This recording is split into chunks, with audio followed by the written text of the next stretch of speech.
सभी प्रभु प्रेमियों को मेरा प्यार भरा राधे राधे। और इस वीडियो में हम चर्चा करेंगे कार्तिक मास की रमा एकादशी के विषय में।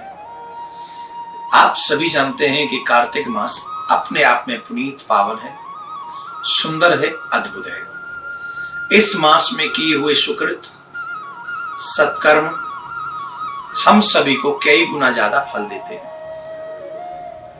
धर्मराज के पूछने पर भगवान श्री कृष्ण कहते हैं, हे धर्मराज, कार्तिक मास की कृष्ण पक्ष की एकादशी को रमा एकादशी कहते हैं और इसका बहुत बड़ा फल है। ब्रह्म हत्या सरी के पाप इस व्रत को करने से मिट जाते हैं। ऐसा कौन सा पाप है जो इस व्रत के करने से न मिट जाए, परंतु इसे श्रद्धा पूर्वक करना चाहिए।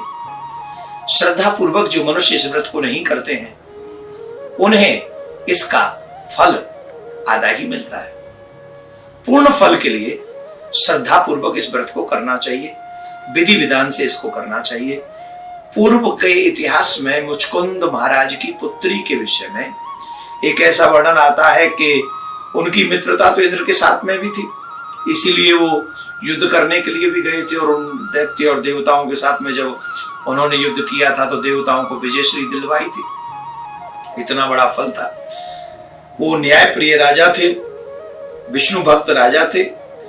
उन राजा की एक कन्या थी जिनका नाम था चंद्रभागा। उस कन्या का विवाह चंद्रसेन के पुत्र सोवन के साथ में हुआ था, पर सोवन की एक प्रॉब्लम थी, वो उस पर व्रत नहीं रहा जाता था। और महाराज के यहाँ मतलब उन शोभन की ससुराल में मीन्स मुचकुंद महाराज के यहाँ पे तो ये नियम था कि पशुओं को भी अन्न नहीं खाने देना। एकादशी के दिन पशु भी अन्न नहीं खा सकते, तृण नहीं खा, मतलब व्रत करना है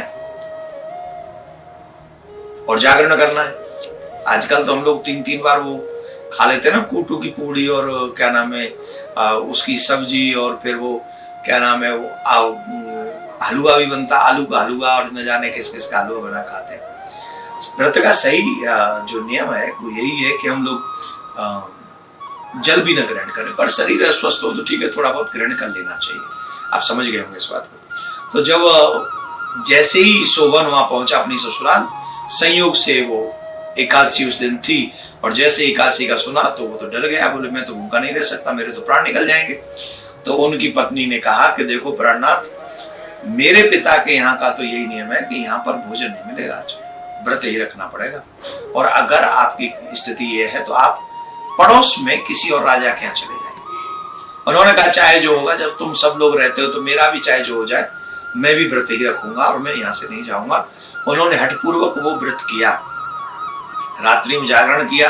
प्राण निकले जा रहे थे बेचारे के, निकल भी गए, सुबह होते होते प्राण निकल गए उनके शोभन के। पिता ने आज्ञा दी, सुंदर सुगंधित काष्ठ में उनका अंतिम संस्कार हुआ, लेकिन उनकी पुत्री चाहती थी कि मैं भी सती हो जाऊं, परंतु पिता ने मना कर दिया। इस तरीके से वो अपने पिता के यहाँ पर रहने लगी चंद्रभागा। परंतु इस व्रत को करने का जो फल शोभन को मिला वो कितना सुंदर फल मिला जानते हो। देवलोक में ही उसे एक सुंदर लोक की प्राप्ति हुई और अद्भुत लोक था, ऐसा सुंदर अद्भुत लोक था कि एकदम शब्दों में बोला नहीं जा सकता, इतना सुंदर। एक दिन उसके राज्य में महाराज मनु के राज्य का एक ब्राह्मण पहुंचा और उसने शोभन को पहचान लिया, उसने भी ब्राह्मण देवता को पहचान लिया। तो बात चर्चा हुई और उन्होंने कहा कि आप यहाँ कैसे? बोले मेरे को अश्रद्धा पूर्वक किए हुए व्रत का ये फल है कि मैं यहाँ पर राज्य कर रहा हूं, लेकिन ये स्थिर नहीं है। स्थिर क्यों नहीं है? क्योंकि मैंने व्रत श्रद्धा पूर्वक नहीं किया था। अगर मेरी पत्नी ये व्रत करे और व्रत करके मुझे इसका फल दे दे तो ये सुरक्षित हो जाएगा। मेरा ही संदेश मेरी पत्नी तक पहुंचा। ब्राह्मण देवता ने वो संदेश उनकी पत्नी चंद्रभागा को पहुंचाया।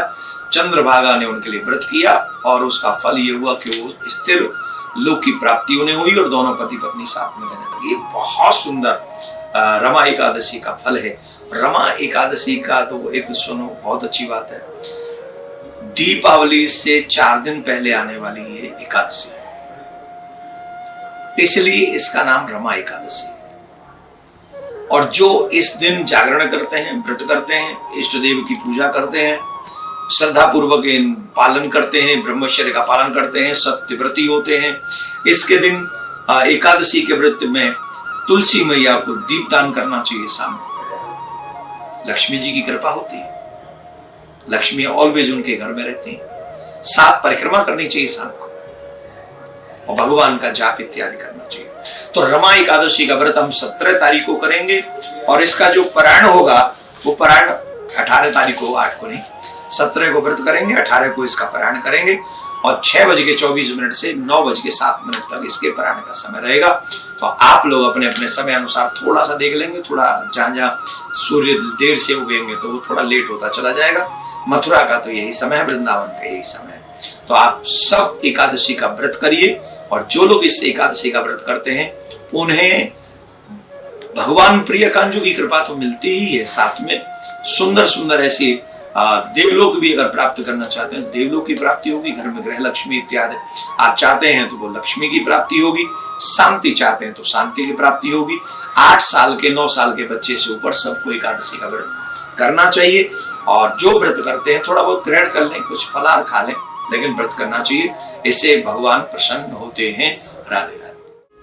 हर घर में गूंजे सनातन की आवाज।